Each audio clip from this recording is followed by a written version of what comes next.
প্ৰতি বছৰে চৰকাৰক কোটি কোটি টকাৰ কৰ ফাঁকি দি অহা অসাধু ব্যৱসায়ীৰ বিৰুদ্ধে কঠোৰ হৈছে জিএছটি বিভাগ। ৰাজহ ফাঁকি দিয়া ব্যৱসায়ীৰ বিৰুদ্ধে মাৰাথন অভিযান জিএছটি বিভাগৰ। জিএছটি বিভাগৰ অভিযানত পোহৰলৈ আহিছে একাংশ বহিৰাগত ব্যৱসায়ীয়ে কৰ ফাঁকি দি ৰাজ্যৰ অৰ্থনীতি পংগু কৰাৰ ভয়ংকৰ তথ্য। এফালে ৰাজ্য চৰকাৰে হাজাৰ হাজাৰ কোটি ঋণ লৈ চলাইছে চৰকাৰ, বিপৰীতে একাংশ অসাধু ব্যৱসায়ীয়ে কৰ ফাঁকিৰে বছৰি কোটি কোটি টকাৰ ঘৰত লোকচান কৰিছে চৰকাৰক।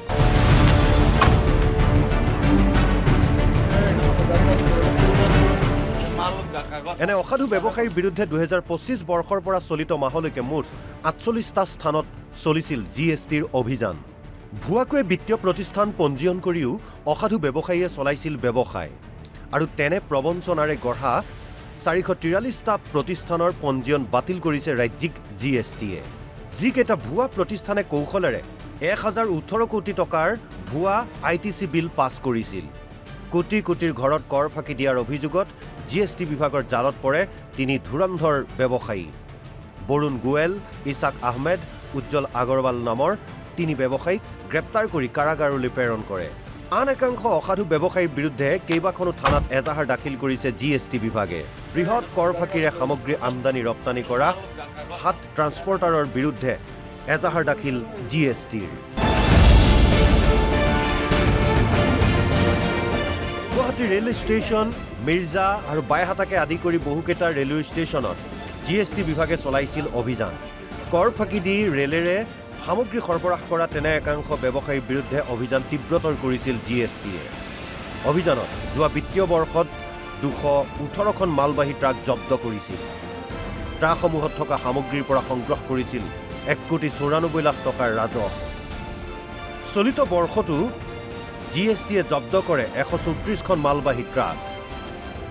সামগ্ৰীসহ জব্দকৃত ট্ৰাককেইখনৰ পৰা সংগ্ৰহ কৰে 2,27 লাখ টকাৰ ৰাজহ। মুঠতে কোটি কোটি টকাৰ কৰ ফাঁকিৰে অসাধু ব্যৱসায়ীয়ে ৰামঠগন দি আহিছে চৰকাৰক, যাৰ ফলত বেয়াকৈ পংগু হৈছে ৰাজ্যৰ অৰ্থনৈতিক ব্যৱস্থা। গুৱাহাটীৰ পৰা হাফিজুৰ ৰহমানৰ ৰিপৰ্ট, অসম লাইভ 24।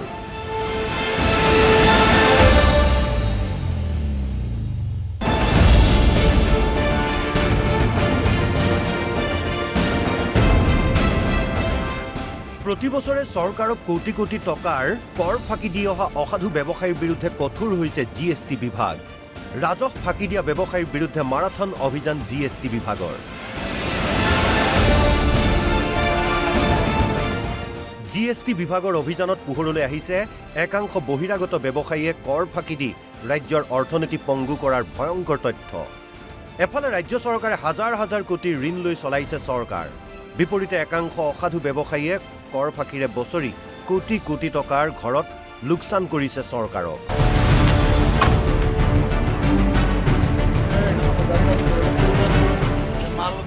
এনে অসাধু ব্যৱসায়ীৰ বিৰুদ্ধে 2025 বৰ্ষৰ পৰা চলিত মাহলৈকে মুঠ 48টা স্থানত চলিছিল জিএছটিৰ অভিযান। ভুৱাকৈ বিত্তীয় প্ৰতিষ্ঠান পঞ্জীয়ন কৰিও অসাধু ব্যৱসায়ীয়ে চলাইছিল ব্যৱসায়, আৰু তেনে প্ৰবঞ্চনাৰে গঢ়া 443টা প্ৰতিষ্ঠানৰ পঞ্জীয়ন বাতিল কৰিছে ৰাজ্যিক জিএছটিয়ে। যিকেইটা ভুৱা প্ৰতিষ্ঠানে কৌশলেৰে 1018 কোটি টকাৰ ভুৱা আইটিচি বিল পাছ কৰিছিল। কোটি কোটিৰ ঘৰত কৰ ফাঁকি দিয়াৰ অভিযোগত জিএছটি বিভাগৰ জালত পৰে তিনি ধুৰন্ধৰ ব্যৱসায়ী। বৰুণ গোৱেল, ইছাক আহমেদ, উজ্জ্বল আগৰৱাল নামৰ তিনি ব্যৱসায়ীক গ্ৰেপ্তাৰ কৰি কাৰাগাৰলৈ প্ৰেৰণ কৰে। আন একাংশ অসাধু ব্যৱসায়ীৰ বিৰুদ্ধে কেইবাখনো থানাত এজাহাৰ দাখিল কৰিছে জিএছটি বিভাগে। বৃহৎ কৰ ফাঁকিৰে সামগ্ৰী আমদানি ৰপ্তানি কৰা 7 ট্ৰান্সপৰ্টাৰৰ বিৰুদ্ধে এজাহাৰ দাখিল জিএছটিৰ। গুৱাহাটী ৰেলৱে ষ্টেচন, মিৰ্জা আৰু বাইহাটাকে আদি কৰি বহুকেইটা ৰেলৱে ষ্টেচনত জিএছটি বিভাগে চলাইছিল অভিযান। কৰ ফাঁকি দি ৰেলেৰে সামগ্ৰী সৰবৰাহ কৰা তেনে একাংশ ব্যৱসায়ীৰ বিৰুদ্ধে অভিযান তীব্ৰতৰ কৰিছিল জিএছটিয়ে। অভিযানত যোৱা বিত্তীয় বৰ্ষত 218খন মালবাহী ট্ৰাক জব্দ কৰিছিল। ট্ৰাকসমূহত থকা সামগ্ৰীৰ পৰা সংগ্ৰহ কৰিছিল 1,94 লাখ টকাৰ ৰাজহ। চলিত বৰ্ষতো জিএছটিয়ে জব্দ কৰে 134খন মালবাহী ট্ৰাক। সামগ্ৰীসহ জব্দকৃত ট্ৰাককেইখনৰ পৰা সংগ্ৰহ কৰে 2,27 লাখ টকাৰ ৰাজহ। মুঠতে কোটি কোটি টকাৰ কৰ ফাঁকিৰে অসাধু ব্যৱসায়ীয়ে ৰামঠগন দি আহিছে চৰকাৰক, যাৰ ফলত বেয়াকৈ পংগু হৈছে ৰাজ্যৰ অৰ্থনৈতিক ব্যৱস্থা। গুৱাহাটীৰ পৰা হাফিজুৰ ৰহমানৰ ৰিপৰ্ট, অসম লাইভ 24।